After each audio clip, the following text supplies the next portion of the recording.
Hey everybody, thought I'd do a little piece on the Arvin Branch out of Bakersfield. Runs between Bakersfield and Arvin.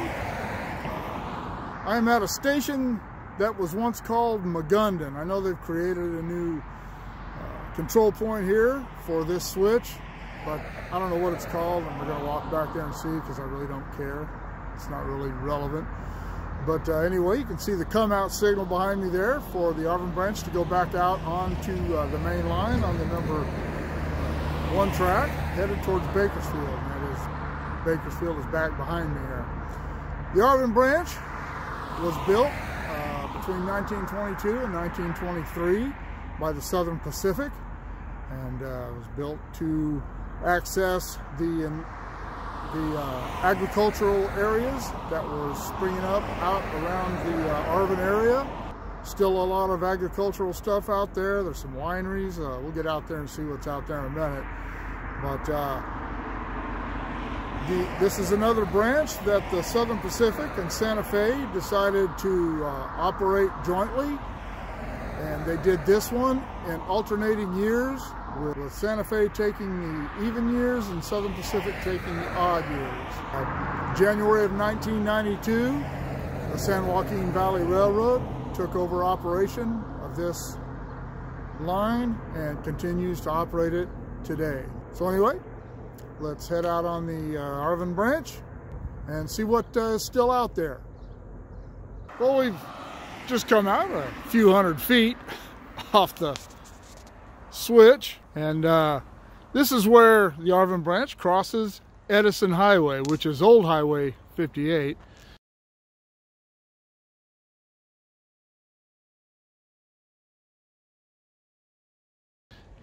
And before we go any further, I want to correct myself on a mistake I made. That is not, I said that they created a control point up there for this switch off to the Arvin. They did not. That's just a cabin that controls the circuitry for the switch and a come out signal. So it is not a new control point. Sorry for the confusion. You can see the grade running down from the main line out on to the Arvin Branch.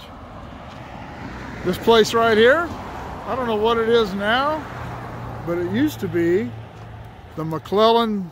It's called the McClellan Company, and they grew flats of plants, flowers generally for sale to nurseries and such. And I came out here and applied for a job when I was 18. I'm glad I didn't get it, but used to always smell like decaying organic matter, a smell that I kind of enjoy. It's kind of a pleasant smell. Anyway, enough of that.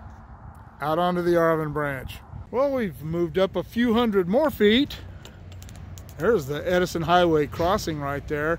And I said I didn't know what the old McClellan buildings were anymore. It is all part of Bolthouse Farms. Bolthouse Farms is a huge agricultural enterprise all around the southern end of the valley, maybe even up north, I'm not sure.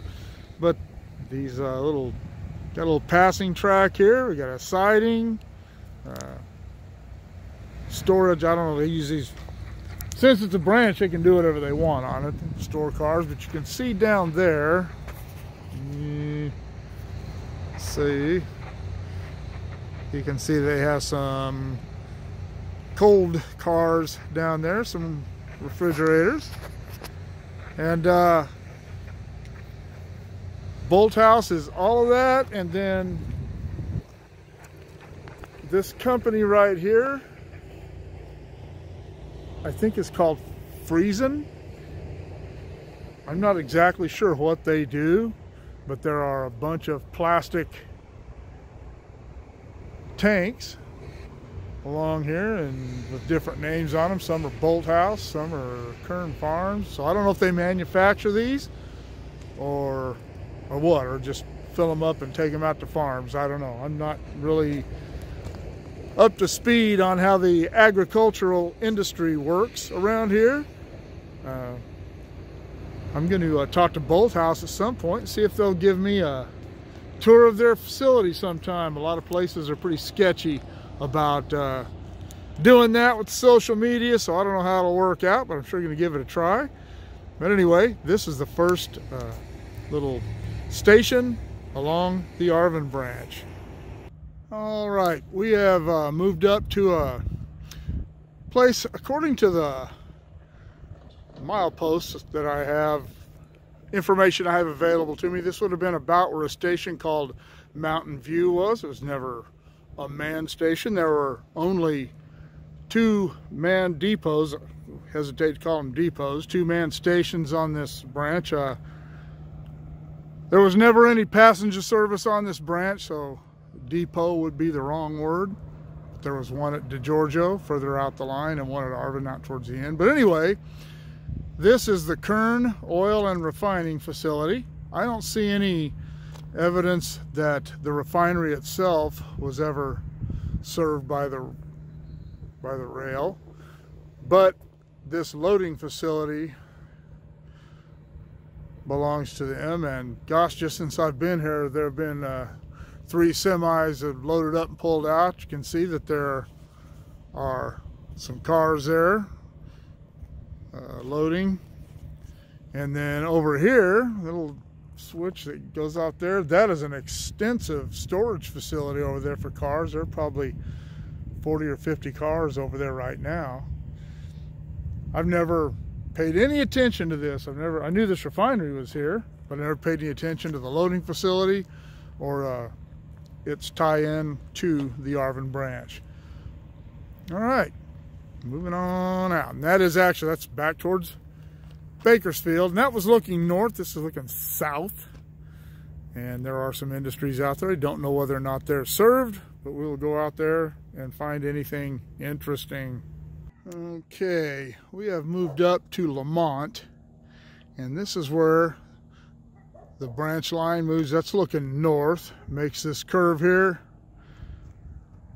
around to the east, and right up there, about where that last trailer is, you can see a switch. That is the west switch of West Lamont. And I hesitate to call these things sidings. They were more storage and passing tracks. They got a spur up there that went into an industry. Don't know if it's still operating or not, but that is, again, looking east into the town of Lamont.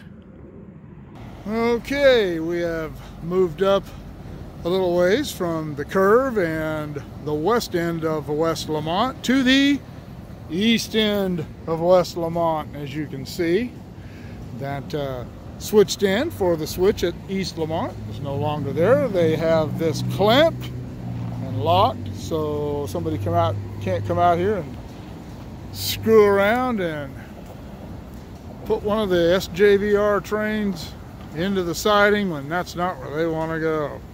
This is where the tracks cross Weed Patch Highway in the city of Lamont, Highway 184, State Route 184. Bear Mountain, playing another bit part in one of my videos. But this is the town of Lamont, not a very big place.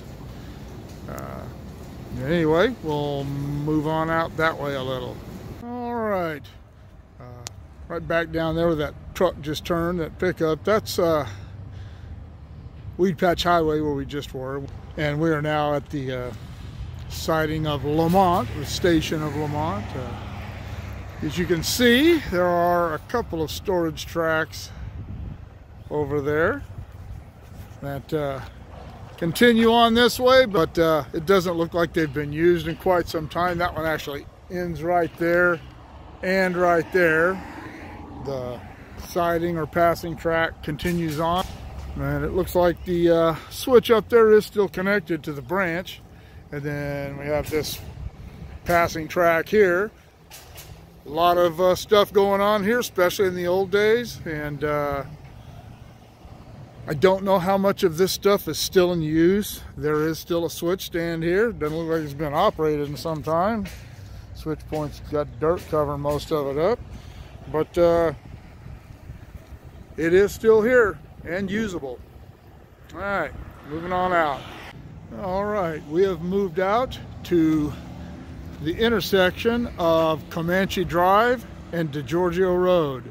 The information I have showed the Digiorgio station, actual manned station they had out here, being at milepost 328.8, and that would be about where we are right now. This is all part of this is Kern Ridge Growers. This is a big carrot processing facility. But Digiorgio Farms was a huge concern. I don't know if they're still around or not, but that water tank up there says Digiorgio on it. Digiorgios were a big farming family. This crossing is maintained by the San Joaquin Valley RR. Looks like they had a little issue with probably a drunk driver, and haven't got that fixed yet. That's a pretty creative fix up there. But anyway, this is Digiorgio, looking west back toward Lamont and east. Uh-oh. Got a fire up there going. That sucks. But anyway, we'll head on out that way to the east. All right, we've moved up a little further, out a little further to the east. I don't know what this sign originally said. It looks like one of the Santa Fe style signs, actually, but I've tried to figure out what it said, but I ain't figured anything out. But this switch right here was the west leg of the Digiorgio Y. The east leg is still in service, and it now serves what is the Master Cellars Winery. It's about a half a mile in length. They extended the Y out there at some point. I don't know when that was built. Anyway, this was the Digiorgio Y, and no idea what that sign once said. Moving on. All right, that is looking back west toward Digiorgio, and this is where the track makes, boy, there are a lot of jalopies out here. Makes a curve down to the south toward Arvin. Now, at one time there was a switch here, and a spur track went out there. It was called the Giffen Spur, and it went out to a place called Giffen Packing. I don't see any remnant at all of that roadbed, and I don't see anything out there at all that's left of a packing shed. I'm not going to drive out there and look for any foundations or anything. Not really relevant. I don't believe that this track is really in use anymore beyond the Y where it goes into the winery there. These tracks are rusted over and obviously haven't been used in a while. Somebody came and pulled some tumbleweeds off of them though. Here, I don't know why, but as you can see, there are weeds covering the tracks down that way, so it's unlikely that these are in use beyond the Master Cellar Winery switch.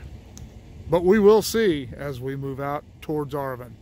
All right, we've come around the curve. We're looking north now, and I may have been mistaken up there about the Giffen Spur, whether it continued on to the east off the curve or to the north from here off the curve. It really doesn't say. It just says that it went straight off that curve. Doesn't matter.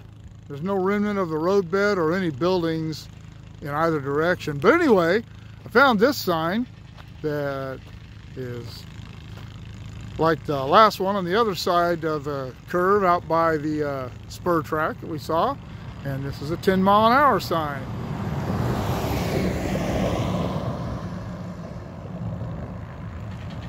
I know that when Southern Pacific operated this line, when it was still Southern Pacific, this entire branch line was 10 miles an hour.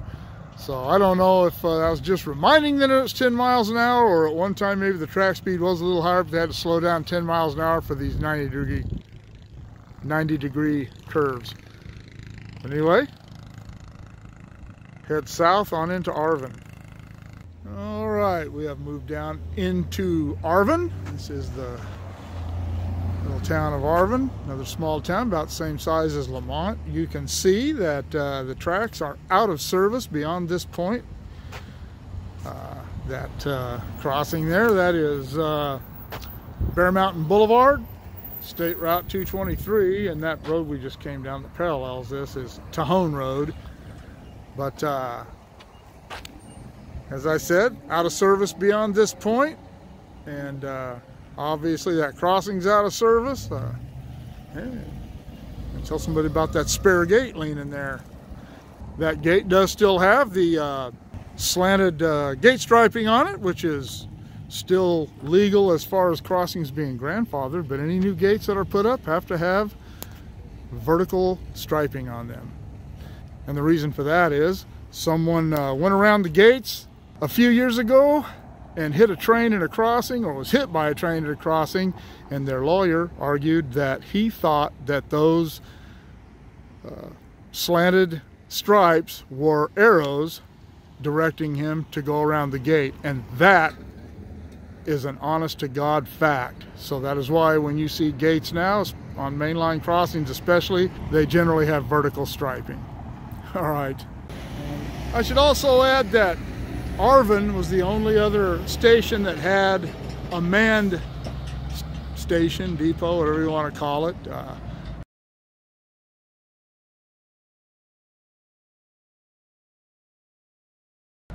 I'll put a picture of that in there. It's no longer here. It's been torn down a long time ago, but this was the only station other than Digiorgio that had anyone working in it. All right. Move on out and wrap this up. Okay, looking back towards Bear Mountain Boulevard, where we just were. And I'd like to add that up around Bear Mountain Boulevard is where this branch line originally ended. They extended it about 1.5 miles in 1925, I think it said, and brought it out here. And you can see that went to serve these industries here.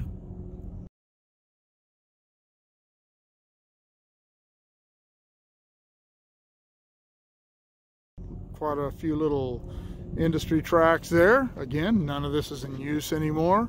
And then it looks like there are some storage tracks right out there, run out there a few hundred yards and end in those fields. But anyway, this is where the Arvin Branch ends. Well, I got curious as to just exactly how far this line went out, and this is the very end of it right here. Dead ends right into this building, which would have been bad for that building if a car would have ever got away, because that does look like a little bit of a grade there. But anyway, this is about 1/2 mile further on from where I was just a minute ago, where those tracks came into here and split off into that storage track. So this is the official end of the Arvin Branch. Well, that will conclude my little journey at the Arvin Branch. For a branch that was only 17.7 miles long, including spurs, there was a lot of stuff going on in this back in the day, and still a lot of businesses out here in Arvin. Busy little town still, but just not enough to support the rail, I guess. But anyways, you can see Bear Mountain over my shoulder there, another bit part. Arvin is right at the foot of Bear Mountain, and for those of you who don't know. But anyway, I'd like to say that I've known a lot of people in Arvin. My friend Alfred Sanchez, who worked for the railroad, passed away last week. He lived here. We used to come down here and have some fun at his place. My grandma and grandpa Garrett, my stepdad's grandparents, they lived here in Arvin. And my old girlfriend, Diana Glass. I believe Diane is a subscriber. Hey, darling, hope you're having a good time watching this. But anyway, that'll do it for the Arvin Branch. I hope you enjoyed it. Remember to like, share, and subscribe. And we will see you all in the next adventure.